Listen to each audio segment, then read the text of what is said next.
a vessel's stern light is white.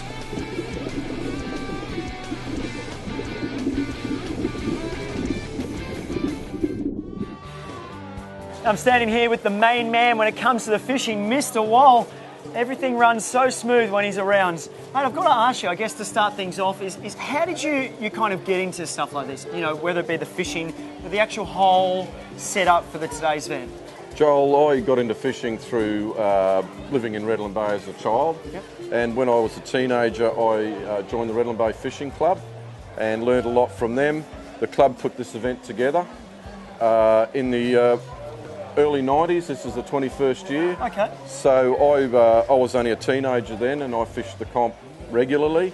I fished even the first comp, and about 4 or 5 years ago I stuck my hand up and I actually run 3 of these comps, and now I'm the MC, yeah, so I've pretty well come the full circle. You're the main man.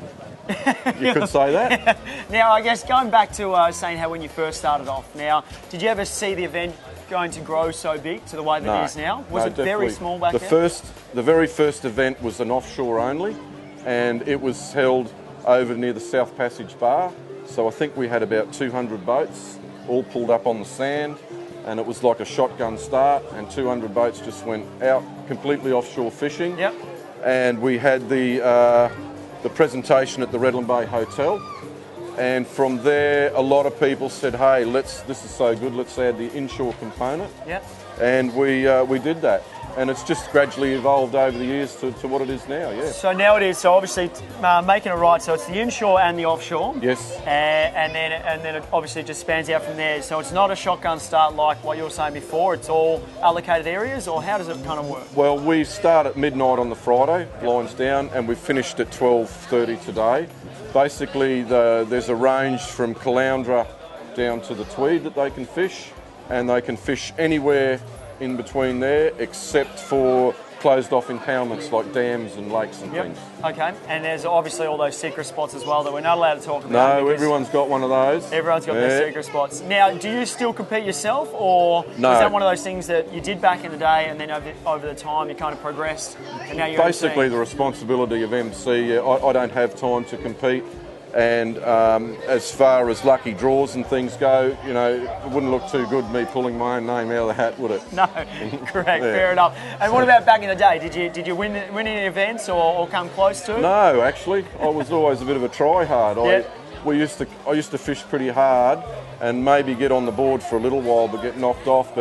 And then you'd walk over to that fish box over there and have a look in there and just go, wow. How do they do it? How do they do it? I know, I did the same thing before. I went over there and just went, oh my God, did they go and buy that from the shop or something? Fantastic, isn't it? That's great. Okay, and so prizes in, like we can see obviously these are vacant at the moment because we've had a bit of a clear out. Yes. But there's some amazing prizes from quad bikes to lawnmowers, whippersnippers. Yes. We've got a little tinny sitting over there for the kids. Yes. Is that the kids' draw? Is that That's right? the kids' lucky draw, yep. Yep. They'll one of the kids will walk away with a $5 tinny today.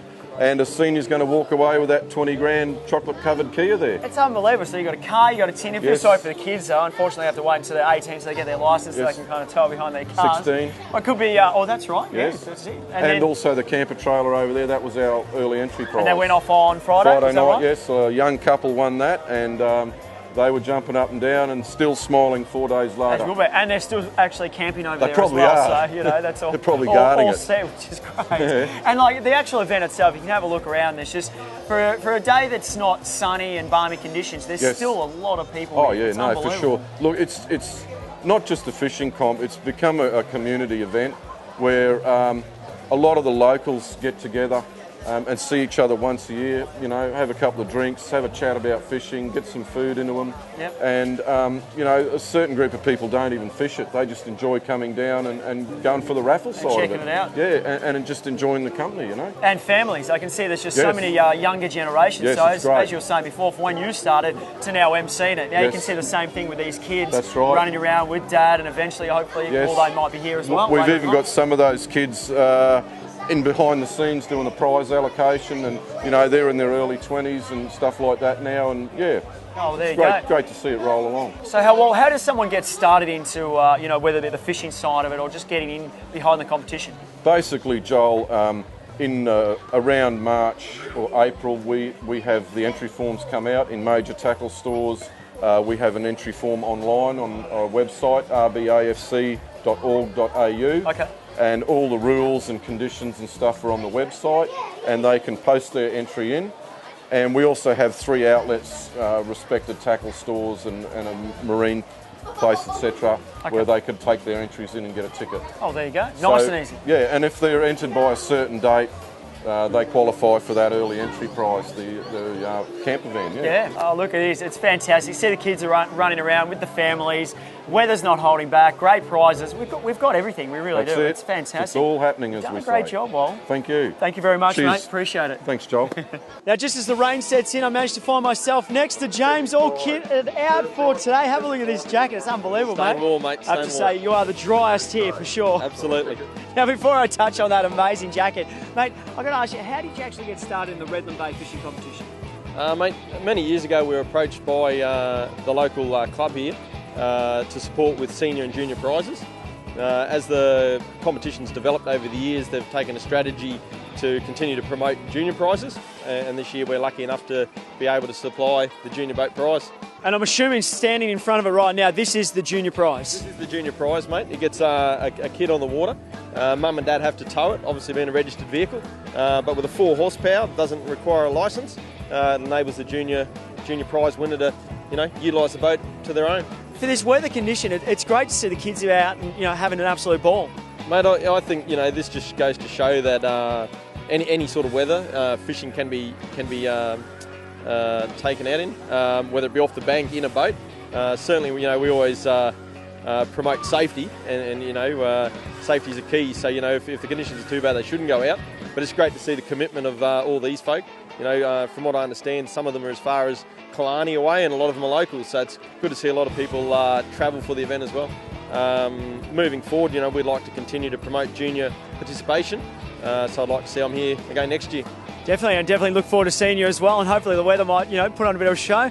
Bit of a storm coming over now, right behind you, but. I'm excited. Okay, well, I have to say it is definitely official right now. I can't feel any of my toes, let alone my hands.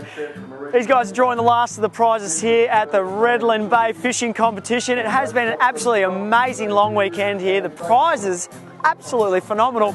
I'm just going to pan to the side, have a look at this for an amateur prize for one of the kids. It's a brand new tinny.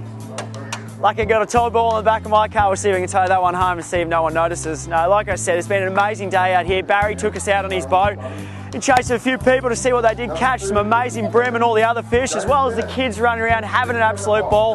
The weather hasn't stopped anything. It's been a great day. We look forward to seeing you next time. Ciao. Next week's episode is all about summer water sports. Join Chris from Northside Marine and his crew of wakeboarding heroes as they take to Pine River and tear it up.